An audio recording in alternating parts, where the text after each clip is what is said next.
होली के खूबसूरत रंगों की तरह आपको और आपके पूरे परिवार को हमारी तरफ से बहुत बहुत रंगों भरी उमंगों भरी शुभकामनाएं। और इन्हीं खूबसूरत लाइनों के साथ शुरुआत करते हैं हमारे खास कार्यक्रम खुशी की होली में। देश भर में होली बड़े ही धूमधाम के साथ मनाई जाती है। हर तरफ रंगों की बौछार होती है। किसी के हाथ में पिचकारी होती है तो किसी के हाथों में गुलाल, और कई जगहों पर होली ऐतिहासिक मानी जाती है। यह धूम हर तरफ देखी जाती है। इस साल होली 25 मार्च को है। रंगों के इस पर्व का लोगों को बड़ी ही बेसब्री से इंतजार रहता है। खास तौर से ब्रज की होली का, कान्हा की नगरी की होली विश्व प्रसिद्ध है। हर साल होली के मौके पर मथुरा, वृंदावन और बरसाना में दूर दूर से लोग जुटते हैं। बता दें कि ब्रज में रंग गुलाल के अलावा फूल, लड्डू और लठ मार होली खेली जाती है। और होली के इस पर्व पर चर्चा करने के लिए हमारे साथ हमारे स्टूडियो में मौजूद है ज्योतिषाचार्य विनोद सोनी पोद्दार जी। ज्योतिषाचार्य जी, आपका बहुत बहुत स्वागत है हमारे इस खास कार्यक्रम में। जी धन्यवाद। जी, होली के इस त्योहार पर रंगों की अगर बात की जाए तो आखिर होली क्यों मनाई जाती है? क्या महत्व है इन खूबसूरत उड़ते हुए रंगों का? देखिए, होली का तो पर्व ही है, हर्षोल्लास का है जी, और जो आदिकाल से चला आ रहा है। जब इसका आरंभ भी होली का दहन के साथ हुआ है। जी, जो होली का जो प्रहलाद की बुआ थी, जिस प्रकार से वो कथा है हिरण्यकश्यप की और प्रहलाद की, जहाँ से ये चलन चलता है। तो होली का दहन जब से शुरू हुआ है, जी, जब होलिका माता ने होलिका उनकी जो बुआ थी, उन्होंने अपनी गोद में रखकर उनको जलाना चाहा था, लेकिन वो ना जल कर वो स्वयं जल गई थी। इसलिए नकारात्मक प्रतीक जो है, जो अशुभ के प्रतीक है, वो स्वयं उसमें जलकर भस्म हो जाता है। और प्रहलाद उसमें जो ईश्वर भक्ति में लीन रहने वाला व्यक्ति था, वो शुभ वहाँ से विजय होकर जीत कर निकल के चला आता है।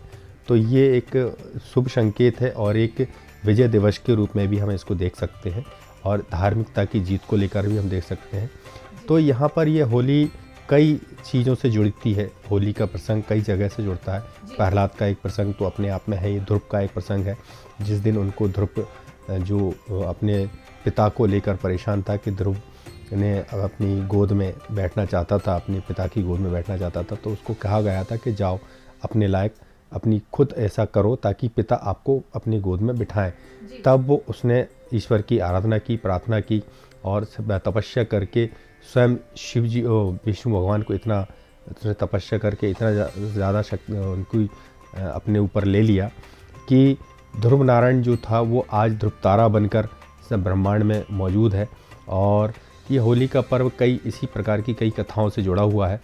तो सकारात्मकता जितनी ज़्यादा इसमें है, इसमें हर्षोल्लास है, इसमें किसी भी प्रकार का नियम धर्म पहली बात तो नहीं होता है कि कोई भी व्यक्ति किसी भी व्यक्ति से और अपने रंजो गम शिकवे जी किसी भी प्रकार के अगर हैं तो उनको मिटाने के लिए इसमें आलिंगन करते हैं, गले मिलते हैं, या किसी प्रकार की जो उनके अंदर मन में बैर भाव चल रहे थे तो बैर भाव को दूर करते हैं और गले मिलते हैं और उनको रंग गुलाल उनको लगाते हैं ताकि वो उनकी जो पुरानी जो समस्याएं चल रही थी या जो आपस में बैर चल रहा था वो उनकी दूर हों और साथ ही साथ जीवन आगे बढ़े, रंग जीवन में हमारे आए प्रवेश करें।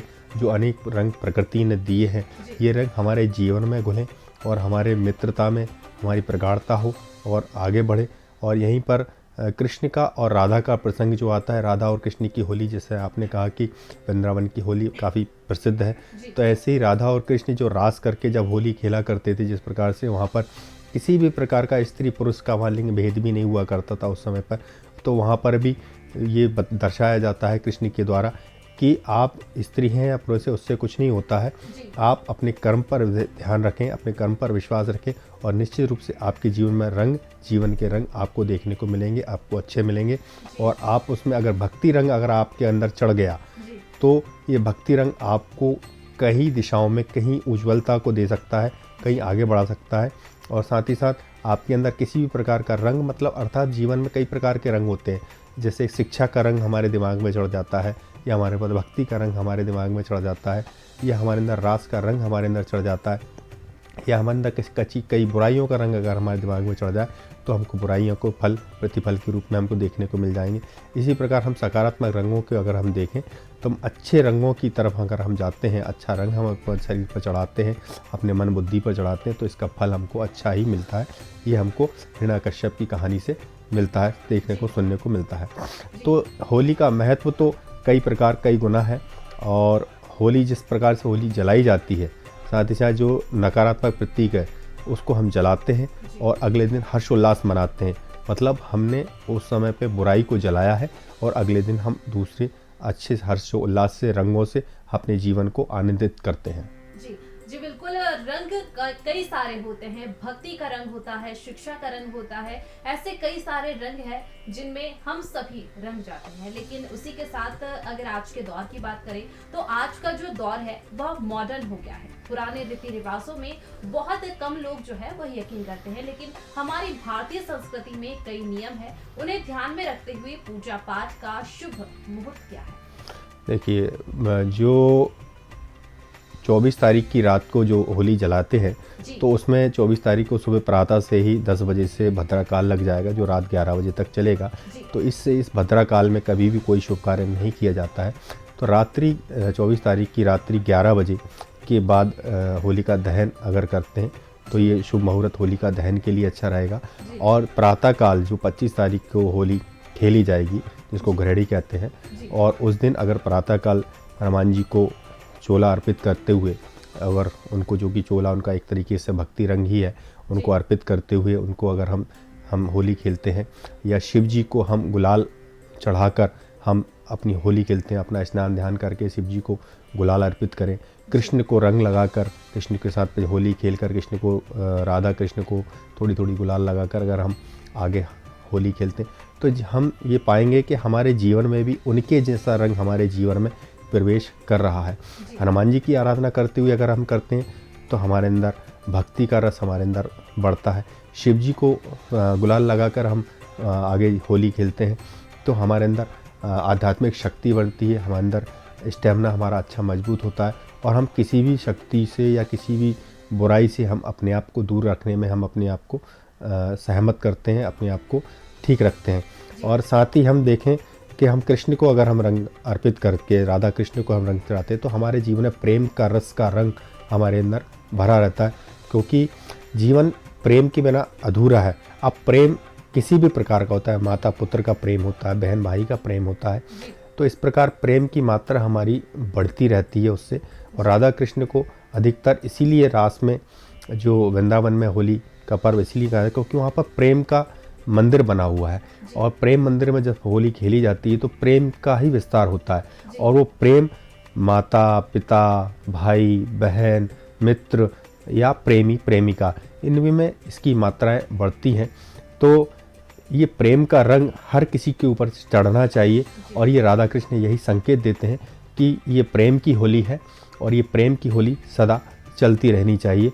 अब होली के पारंपरिक रूप से कई प्रकार की होलियां आजकल खेलते हैं, कि कई सूखे गुलाल की होली खेलते हैं, कई सिर्फ आलिंगन करके होली खेलते हैं। आजकल आधुनिक परिवेश में आजकल मोबाइल के जरिए होली खेल लेते हैं लोग, परंतु यह है कि होली का रंग जो होता है गुलाल, जो विशेष रूप से केसरिया रंग माना जाता है, केसरिया रंग केसर का जो रंग होता है, वो अगर हम प्रभु को अर्पित करते हैं, उनको अर्पित चढ़ाकर होली खेलते हैं, और एक दूसरे को भी हम केसरिया रंग अगर एक दूसरे को होली या गुलाल के रूप में लगाते हैं तो निश्चित रूप से एक दूसरे को सभी को अच्छे परिणाम देखने को मिलते हैं।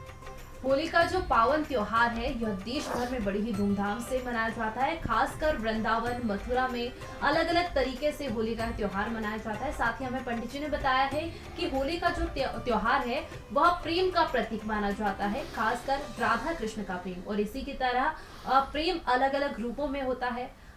बेटे और माँ का प्रेम भी होता है, प्रेमी प्रेमिका का प्रेम होता है, और पिता का अपने बेटे और बेटी के प्रेम को भी यह दर्शाता है। तो प्रेम का प्रतीक यह होली का त्योहार माना गया है। और इसी के साथ अगर बात करें होली की, तो इस बार होली किस तरह ग्रहों की दशा में देखने को मिल रही है कि होली के वक्त जो दशा है, ग्रहों की दशा की अगर बात करें तो होली के समय ग्रहों की दशा क्या रहने वाली है, या यूं कहे कि किस तरह से होली का यह पर्व खास है? देखिए, ग्रहों के अनुसार अगर देखते हैं तो सूर्य विशेष रूप से इस समय पे मीन राशि में व्याप्त है और मीन राशि में गोचर कर रहा है। तो मीन राशि जो कि गुरु उसके स्वामी हैं, तो जो गुरु के कारण या मीन राशि के कारण जब भी सूर्य गुरु की किसी भी राशि में प्रवेश करता है, चाहे वो धनु राशि में प्रवेश करे या वो मीन राशि में प्रवेश करे, तो उस समय उस समय को धनारस का समय कहते हैं। मतलब उस समय पर शुभ कार्य, मंगल कार्य बंद हो जाते हैं, शादी विवाह कार्य आपके बंद हो जाते हैं।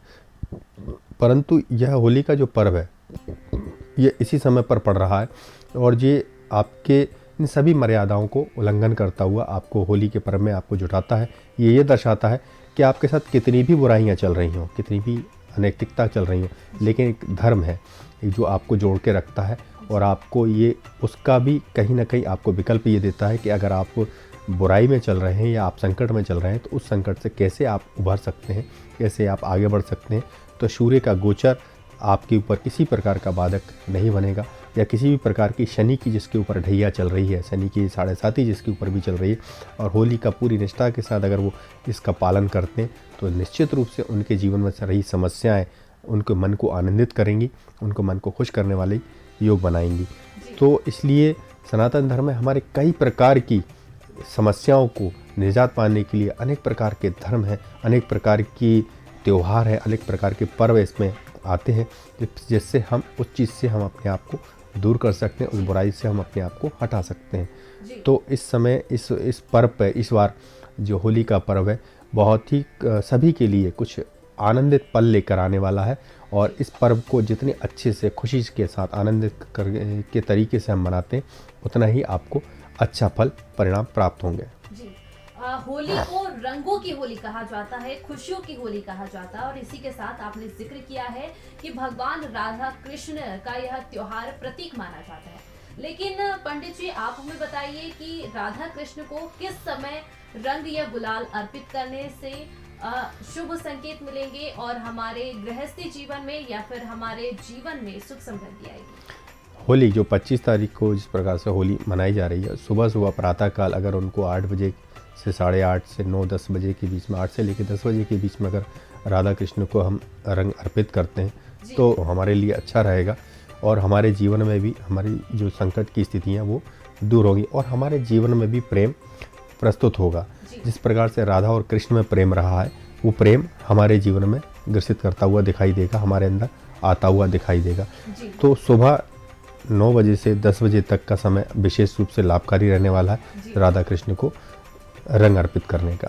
जी, भगवान राधा और कृष्ण को अगर आप 8 बजे के बाद यानी 9 और 10 बजे के बीच में अगर रंग अर्पित करते हैं तो आपके जीवन में निश्चित तौर पर खुशी आएगी। और इसी के साथ अगर आप राधा कृष्ण को सुबह के समय 9 बजे से 10 बजे के बीच में रंग अर्पित करते हैं तो आपके जीवन में ही निश्चित रूप से भगवान राधा कृष्ण की तरह ही प्रेम की बरसात होगी और आपके जीवन में खुशी आएगी।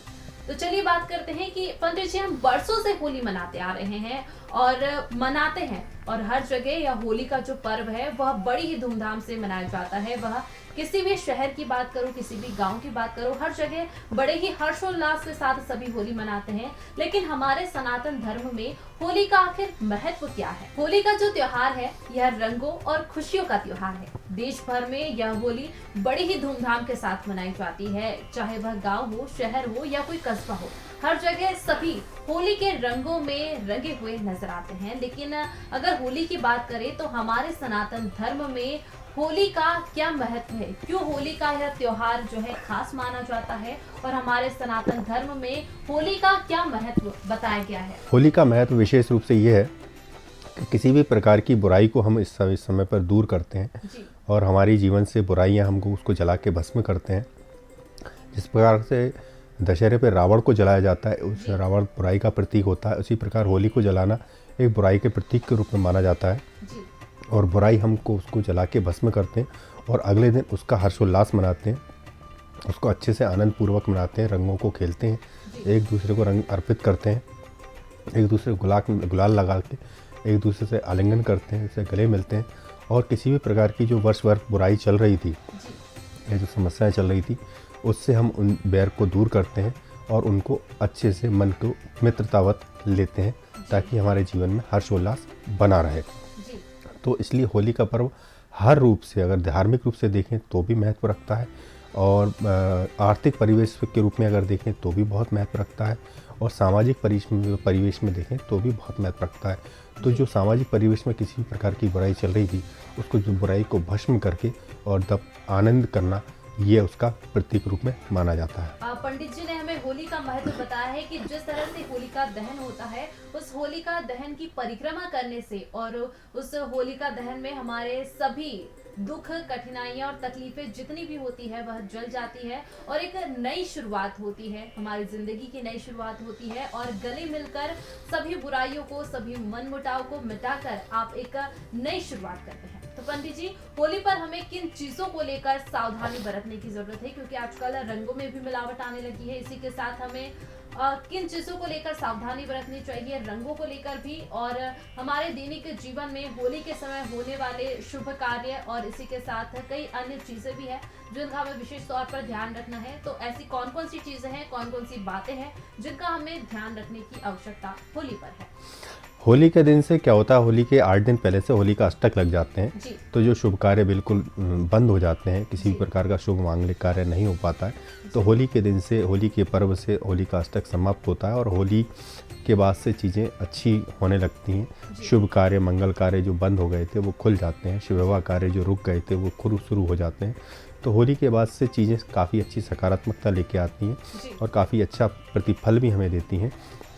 और होली के पर्व में अगर हम जो देखते हैं, विशेष रूप से अगर हम पीपल देव की अगर हम सेवा करते हैं तो उनके लिए विशेष और अच्छा लाभकारी होता है, क्योंकि पीपल जो प्राकृतिक रूप से अगर हम देखते हैं, जो वैज्ञानिक रूप से भी अगर हम देखें तो जो बताया जाता है कि 24 घंटे वो ऑक्सीजन देता है, प्राणवायु हमको देता है। तो पीपल हमारे लिए, इसीलिए हमारे लिए विशेषकर पूजनीय भी माना जाता है हमारे सनातन धर्म में, जी, कि सनातन काल ने इसकी खोज पहले से ही कर लगी थी कि पीपल वृक्ष हमारे लिए उचित फलदायी है, इसके लिए इसको तोड़ना या काटना निषेध माना गया था, इसको धार्मिक रूप में लेके रखा हुआ था।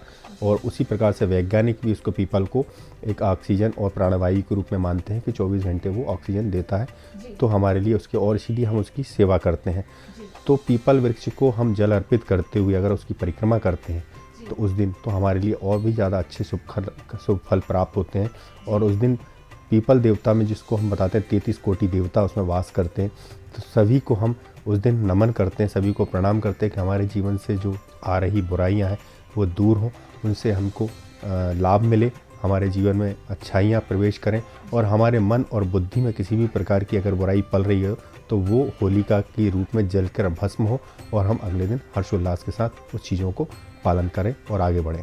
होली का जो समय है, इस समय पीपल के वृक्ष की पूजा करने से विशेष फल प्राप्त होते हैं, साथ ही पीपल की परिक्रमा करने से भी हमें कई सारी बुराइयों, कई सारी कठिनाइयों और कई सारे हमारे दुखों का अंत होता है। तो पीपल के पेड़ की पूजा अवश्य करें। और इसी के साथ पंडित जी, आज का जो दौर है, आजकल त्योहारों को नशे से जोड़कर देखा जाने लगा है, और खासकर भगवान के नाम पर त्योहारों पर नशा किया जाता है, जो हमारी भारतीय संस्कृति में कहीं नहीं है।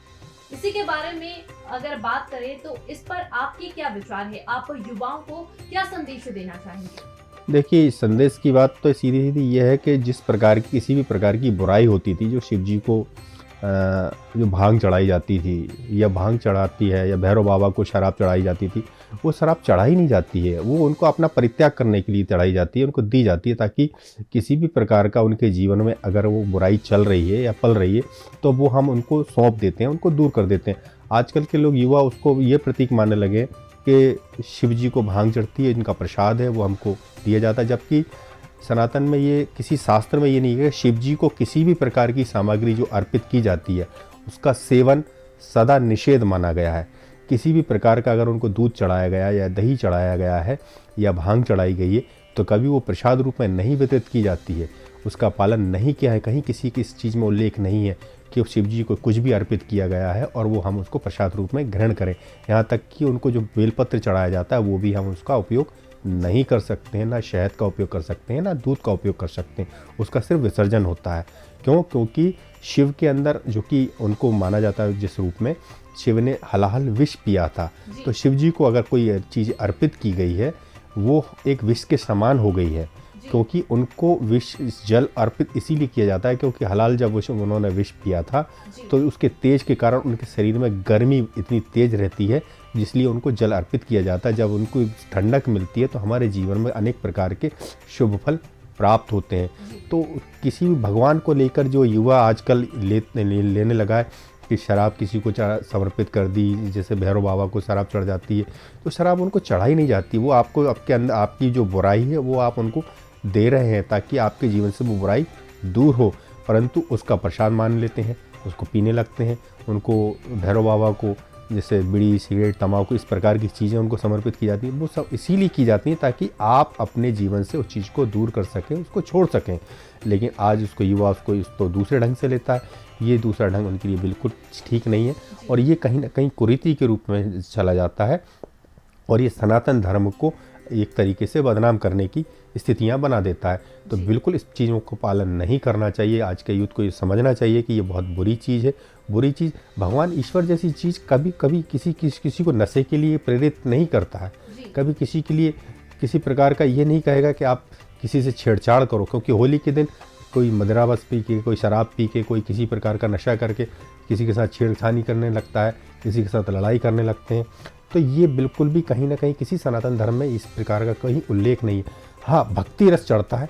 आज मथुरा वृंदावन में अगर आप देखें तो वहाँ पर भी लोग अनेक लोग, देश विदेश के लोग वहाँ पर जाकर इकट्ठे होते हैं। आज वहाँ पर इकट्ठे होते हैं, लठमार होली, गोबर की होली, कूड़े की होली या कई प्रकार की होलियाँ चलती, महीने भर वो हर्षोल्लास चलता रहता है। तो वहाँ कहीं किसी प्रकार की शराब या किसी प्रकार की भांग का किसी प्रकार का उल्लेख नहीं है। क्यों? क्योंकि वहाँ प्रेम का रस होता है, प्रेम का नशा चढ़ता है। वो नशा अगर आपके अंदर प्रेम का है तो ये नशे किसी प्रकार के नहीं है, किसी प्रकार के काम के नहीं है। तो अगर आप प्रेम का नशा अपने अंदर लेकर आएँ, वो आपके लिए हितकारी है और इसी प्रेम को आगे बढ़ाएं, चाहे वो पिता पुत्र का प्रेम हो, माता बेटी का प्रेम हो या प्रेमी प्रेमिका का प्रेम हो, जो कि सकारात्मक हो। आजकल के परिवेश में देखें तो प्रेमी प्रेमिका भी इस चीज़ को अलग तरीके से नज़रिए से देखने लगते हैं। कई सारे प्रेमी प्रेमिका को आज के परिवेश में जो हम देखते आ रहे हैं, जो कि हमारे प्रमाण में सामने आते हैं, हम अपनी प्रैक्टिस में जब देखते हैं तो मतलब आज का यूथ मतलब किसी दिशा में जाने लगा है कि कोई लिविंग रिलेशंस में अगर देखते हैं तो कोई हमारे साथ चलेगी तो चलेंगे, नहीं तो आगे। तो ये प्रेम नहीं है, ये किसी प्रकार का प्रेम नहीं है। प्रेम वो होता है जो एक दूसरे को समर्पित होता है, चाहे वो लड़का लड़की के लिए समर्पित हो या लड़की लड़के के लिए समर्पित हो। प्रेम में मतलब एक दूसरे को समर्पण होता है और एक दूसरे के साथ अपने आप को जोड़ना होता है। हम उसके रंग में रंग रहे हैं और वो हमारे रंग में रंग रहा है, एक दूसरे के रंग में रंगना ही प्रेम है। ये इस प्रकार का ये नहीं है कि हम अपनी ही चलाएंगे, एक पुरुष वर्ग है तो वो अपनी ही चलाएगा, एक में स्त्री वर्ग है तो वो अपनी चलाएगी, ऐसा कुछ भी नहीं। दोनों परस्पर अगर रहकर चलते हैं तो ये दोनों का आपसी रंग जो चढ़ता है, ये रंग जीवन को सुधारकारी लेके आता है और जीवन में अच्छे रंग लेके आता है और अच्छा संदेश जीवन को देता है और एक बहुत अच्छे आप दूसरों के लिए प्रेरणा स्रोत बनते हैं, दूसरों के लिए आइडियल बनते हैं कि आपको देखकर लोग प्रभावित होते हैं, जो कि आप भी अपने लिए कुछ अच्छा सोचें, अच्छा करें। इस प्रकार की मादक चीज़ों से जितना हो सके दूर रहें। ये कहीं किसी भी उल्लेख में हमारे यहाँ नहीं है कि किसी प्रकार का नशा हमारे लिए जो उल्लेख में लिया गया है, सोमरस जिसको कहते हैं, जो दानव पिया करते थे, दानवों को दिया जाता था, दानव पीते थे, दानव उसको अमृत के समान ग्रहण करते थे। तो ये दानवों जैसे कर्म हम ना करें। हम देवता जैसे कर्म अगर नहीं कर सकते हैं तो कम से कम मनुष्य जैसे तो कर्म करें। तो हम इन बुराइयों से जितना हो सके दूर रहें और ये बुराइयां हमारे जीवन में कहीं ना कहीं अहितकारी कार्य करती हैं। इनके लिए बिल्कुल इस चीज़ में ना पड़ें और हम जितना हो सके प्रेम का, इसको आदर का, सत्कार का इसको पर्व बनाएं, दूसरों की मदद करने का इसका पर्व बनाएं और इसको सिर्फ एक दिन का पर्व क्यों बनाएं, इसको पूरे जीवन का पर्व अपने जीवन में शामिल करें कि हम दूसरों का सम्मान करें, हम बड़ों का सम्मान करें, हम एक दूसरे का सदा सम्मान करें और साथ ही साथ हम जीवन में जितना हो सके हम दूसरों की सेवा का भाव हमारे जीवन में अगर है, हम किसी भी वर्ग के व्यक्ति के लिए, चाहे वो निम्न वर्ग का हो चाहे उच्च वर्ग का हो, इससे परे हट के अगर हम सिर्फ एक मानव समाज के रूप में अगर देखें तो अगर हम उसकी सेवा करते हैं या वो किसी भी स्थिति में परेशान है, उसकी हम सेवा करते हैं, उसकी हम सहायता करते हैं, तो निश्चित रूप से उसकी सहायता हमारे प्रत्येक रूप में हमारे जीवन में कहीं ना कहीं प्रेम के रूप में आती है। और ईश्वर, क्योंकि ईश्वर की दृष्टि में सब बराबर हैं, सब समान हैं। तो अगर आप किसी के लिए अगर आप सेवा भाव रखते हैं तो निश्चित रूप से आपके लिए भी कोई सेवा भाव रखने वाला आपको मिलेगा। और आप जब कठिन समस्या में रहेंगे तो आपके लिए भी कोई सेवा कार्य करने के लिए आपके लिए तत्पर रहेगा, आपकी सहायता करने के लिए तत्पर रहेगा। तो जब सभी में आपका सेवा भाव अगर रहता है, मदद करने की भावना सब में रहती है, तो कहीं ना कहीं आप भी उसके पात्र बनते। अगर आप किसी की मदद करते हैं तो आपको प्रत्युत्तर में, आपको रिटर्न में भी आपको मदद ही मिलती है। तो इसलिए इस चीज़ का अवश्य पालन करें। सेवा का रंग आपके मन पे, आपकी बुद्धि पे चढ़े और ये आपके जीवन में इस रंग को उतारना अपना एक संकल्प माने कि हमें इस सेवा भाव को अपने जीवन में उतारना ही है। जी बिल्कुल। पंडित जी ने हमें बताया है कि नशा करना कहीं तक सही नहीं है, क्योंकि युवा आजकल ज्यादातर नशे की गर्त में चले जा रहे हैं और भगवान के नाम पर ज्यादा से ज्यादा नशा करते हैं। तो भगवान कभी भी युवाओं को नशे की ओर बढ़ने के लिए नहीं कहते, बल्कि प्रेम, भक्ति और समर्पण की भावना जागृत करने के लिए भगवान को रंग अर्पित किया जाता है और भगवान की आराधना की जाती है, ताकि वह सही मार्ग पर चल सके। जी पंडित जी, चलिए बात करते हैं कि हम जो है होली का दहन करते हैं, होली बड़ी खुशियों के साथ मनाते हैं, लेकिन होलिका दहन का शुभ मुहूर्त क्या है? किस शुभ मुहूर्त में हमें होलिका दहन करना चाहिए और किस समय हमें होलिका की परिक्रमा करना चाहिए? जी, होलिका दहन, होली का जो गुरहरी होती है, एक दिन पहले उसका होली जलाई जाती है, होलिका दहन किया जाता है। परंतु जैसे इस बार 24 तारीख को होलिका दहन जो रात्रि में किया जाएगा, तो सुबह 10 बजे से रात्रि 11 बजे तक भद्रकाल बना रहेगा। तो इस दौरान तो बिल्कुल भी होलिका दहन नहीं करना है। रात्रि 11 बजे के बाद होलिका दहन किया जाना चाहिए। और होलिका दहन करने के बाद अपनी स्थितियों के अनुसार अगर आप परिक्रमा कर सकते हैं, तो ज़रूरी नहीं है कि आप सारे रूप से सक्षम हो। अगर आप नहीं कर सकते हैं तो आप मानसिक परिक्रमा उसको होलिका जी को देखते हुए आप मानसिक रूप से परिक्रमा उनकी कर सकते हैं। और जो शारीरिक रूप से सक्षम है तो होलिका जलने के बाद होलिका की परिक्रमा करें। और आपको उसको ये मान के चलें कि ये हमारे जीवन की जितनी बुराइयां हैं वो होलिका की परिक्रमा करने के बाद और होली में वो भस्म हो रही हैं। हमारी बुराइयां हमारी जा रही हैं, हमारे जीवन की बुराइयां, हमारे कष्ट इसमें भस्म होते हुए जा रहे हैं। तो उस समय वहाँ पर होलिका की परिक्रमा करें। और साथ ही साथ वहाँ पर अपनी राशि के अनुसार उस पर ज़रूर उसमें कुछ चीज़ें डाल दिया करें, ताकि आपके जीवन की जो समस्याएं चल रही हैं वो होलिका में जल्द के भस्म हो। जैसे हम देखें कि मेष राशि के जातक होलिका की परिक्रमा करते हुए एक नारियल उसमें अर्पित कर देते हैं, उसमें डाल देते हैं जलती होली में, तो उनके लिए जीवन उनका अच्छा हो जाता है, जीवन सुधर जाता है, जो समस्या चल रही है वो दूर होती है। वृषभ राशि के जातक उसमें थोड़ा सा वहाँ पर 4 बत्ती का तेल का दिया लगा देते हैं और साथ ही साथ उसमें सरसों का तेल थोड़ा सा अर्पित कर देते हैं होलिका जी में, तो उससे उनके और साथ में परिक्रमा करते हैं तो जीवन में जो उनकी समस्या चल रही थी, जो बुराई चल रही थी, वो दूर होती है। मिथुन राशि के जातक वहाँ पर थोड़ी सी मूंग की दाल उस पर डाल देते हैं और परिक्रमा करते हैं और गणेश जी का ध्यान करते हुए परिक्रमा करते हैं, तो निश्चित रूप से उनके जीवन की जो बुराइयाँ चल रही थी, समस्याएं चल रही थी, वो भी दूर होती हैं।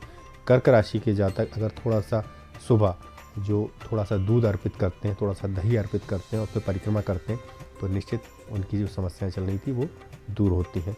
और मिथुन राशि के जातक अगर वो नैवेद्य होलिका माता में अर्पित करते हैं, होली के नैवेद्य में जैसे घर में बना हुआ पूड़ी सब्जी या किसी प्रकार का जो भोजन है भोग लगाया है, वो होलिका को अर्पित करते हैं, उसमें जलाते हैं, उसमें रखते हैं, अर्पित करते हैं, तो और उसके बाद उसकी परिक्रमा करते हैं, तो उनके फल परिणाम उनको अच्छे मिलते हैं। कन्या राशि के जातकों के लिए जो इस समय पे वो होलिका जी की पूजा करते हैं और वहाँ पर जल अर्पित करके, थोड़ा सा जल अर्पित करके वहाँ पर उनको कुशा उसमें डालते हैं और कुशा डालने के बाद परिक्रमा करते हैं, तो उनके लिए परिणाम शुभकारी रहते हैं। और तुला राशि के जातक अगर उसमें थोड़ा सा दही और मिश्री वहाँ पर अर्पित करते हैं और फिर परिक्रमा करते हैं, तो उनके लिए ये परिक्रमा उनके लिए शुभकारी रहेगी और किसी प्रकार की जो समस्या चल रही थी उनके लिए अच्छी रहेगी। वृश्चिक राशि के जातक अगर उसमें थोड़ा सा उनको सिंदूर अर्पित करते हैं होलिका में, और फिर उसकी परिक्रमा करते हैं। और परिक्रमा करने के बाद वहाँ पर एक दीपक जलाते हैं, तो उनकी जो समस्याएं चल रही थी वो समस्याएं दूर होंगी। और धनु राशि के जातक होलिका की जब होली जलने से पहले उसकी पूजन करते हैं, और होली जलने से पहले उसकी परिक्रमा करते हैं, और फिर होली जलने के बाद फिर परिक्रमा करते हैं, तो निश्चित जो उनकी समस्याएं चल रही थी या व्यापारिक रूप से जो लोग परेशान थे, उन लोगों के लिए उज्ज्वलता मिलने की। ठीक है। और साथ ही मकर राशि के जातक जो परेशानियों में अभी शादी को लेकर समस्या में ग्रसित है, तो मकर राशि के जातक अगर सरसों का तेल उस पर अर्पित करते हैं जलती हुई होलिका में, और फिर परिक्रमा लगाते हैं, तो उनकी जीवन की समस्याएं जो अभी चल रही हैं वो ठीक होती हैं, दूर होती हैं। कुंभ राशि के जातक जो रोग दोष की समस्याओं से चल रहे थे, तो वहाँ पर वो दही अर्पित करते हैं और मिश्री अर्पित करते हैं और परिक्रमा करते हैं, तो उनकी समस्याएं दूर होती हैं। और मीन राशि के जातक साढ़े साथी से प्रभावित अभी लगी हुई है, और जो मानसिक रूप से थोड़ा सा कष्ट में चल रहे हैं, तो वहाँ पर वो कंडे के जो उपले की जो होली जलाई जाती है, अगर वो घर में होली जलाकर उससे वो उनकी परिक्रमा करते हैं, और उसी में वो सरसों का तेल अर्पित करते हैं, और साथ ही साथ वहाँ पर श्री लक्ष्मी नारायण स्तोत्र का पाठ करते हैं, तो निश्चित उनकी जीवन की जो समस्या है जो और ख़ासतौर से आर्थिक समस्या है वो दूर होती है। जी पंडित जी, आपका बहुत बहुत धन्यवाद कि आपने हमें बताया है कि होली का ये जो त्योहार है वह किस तरह से खास है, और होली का यह जो पर्व है यह प्रेम का पर्व माना गया है। भगवान राधा कृष्ण का यह पर्व माना गया है कि एक दूसरे के रंग में रंगना ही प्रेम है, जो राधा कृष्ण से हमें सीखने को मिलता है। और इसी के साथ होलिका दहन का क्या महत्व है यह भी हमने आज जाना है, और होलिका दहन के समय किन राशि के जातकों की परेशानियां ज्यादा है, जो होलिका में दहन हो जाएगी, उनकी जो परेशानियां है उनका नाश हो जाएगा, और इसी के चलते एक नई शुरुआत होगी, उनकी परेशानियां खत्म हो जाएगी। होलिका दहन करते समय होलिका की परिक्रमा करें और ज्यादा से ज्यादा पूजा अर्चना कर आराधना करें, और होली का पर्व बड़े ही खुशियों के साथ मनाएं। एक बार फिर आप सभी को होली के इस महापर्व की वीआईपी न्यूज की ओर से और वीआईपी न्यूज के पूरे परिवार की ओर से बहुत बहुत शुभकामनाएं। जी धन्यवाद। आप सभी लोगों को होली के पर्व की बहुत बहुत शुभकामनाएं, और यहाँ पे वीआईपी चैनल वालों के लिए भी बहुत बहुत हार्दिक शुभकामनाएं होली के पर्व की। ये पर्व आपके लिए बहुत आनंदमय हो, सुखमय हो।